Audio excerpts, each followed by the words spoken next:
දයාසිරි ජයසේකර මන්ත්‍රීවරයා ගැන පහුගිය කාලේ වැඩිපුර කතා බහට ලක් වුණා. ඒ මන්ත්‍රීවරයා ආණ්ඩුවට එක්වන බවට පැතර තිබූ කතාවක් නිසා. මේ කතාවට උත්තර දෙන්නත් එක්ක මන්ත්‍රීතුමා ඊයේ කාලයකට පස්සේ එක්සත් ජාතික පක්ෂයේ අනුරාධපුරයේ පැවති ජනහමුවකට සහභාගී වුණා.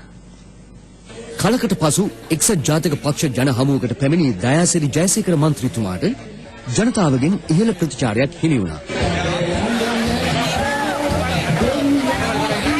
අනුරාධපුරයේ පැවති මෙම ජනහමුවේදී දයාසිරි මන්ත්‍රීතුමා තමන් ගැන පහුගිය කාලේ කෙරුණු කතාවලට උත්තරයක් දුන්නා.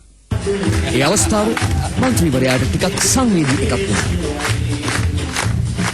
මට කියන්න තියෙන එක කාරණයක්. පහුගිය කාල වකවානුවේ අපේ ආදරණීය පක්ෂය ජයග්‍රහණය කරන්න ප්‍රජානක පෙරම ඇතුමත් එක්ක අපි ඒකාවගේ සටන් කරා. අපි ආදියල මාංශ උලයි නැතුව. අවාසනාවට මේ නායකයා මී ගියා. ඉතින් ඒ වගේ විශාල කැපකිරීමක්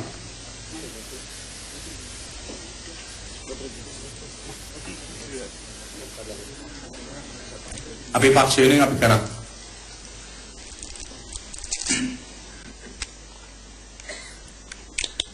දැන් මට ආරංචියක් ආවා ලබන 18 වෙනි අනුරාධපුරේ රැස්වීමට මම නගිනවලු ජනාධිපතිතුමා.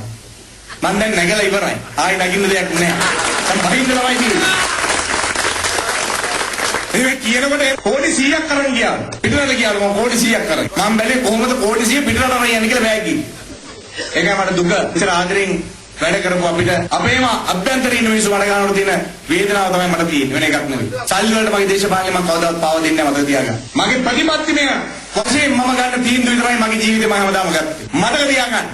අපිට කවුරුත් එක්ක දීලා නැහැ. අපි දේශපාලනය කරේ හොඳ හරියට කෙලින් තියාගෙන. මේ රටේ සත්‍යාධික පක්ෂයෙන් ගෞරවය අපි රකින්න ඕනේ. ඒ නිසා සල්ලි වලට උමාරු වෙන්න, සල්ලි වලට මගේ අනාගතේ පාවා දෙන්න මම සූදානම් නැහැ. ඒ නිසා මම මේ සියලු දේවල් දරාගෙන තමුන්නාසලෙන් ඉන්නවා. මතක තියාගන්න කෙලින් කටින් ඉඳලා හෙම්පිරිස්සාව හැදුණු නරි වගේ වැඩ කරන්න දෝ ඉන්දියොත් මේ එක්සත් ජාතික පක්ෂය ජයග්‍රහණය කරලා ආණ්ඩුව හදන්න අපිට පුළුවන් කියලා මම තමුන්නාසලට මේ වෙලාවේ මතක් කරන්න කැමතියි.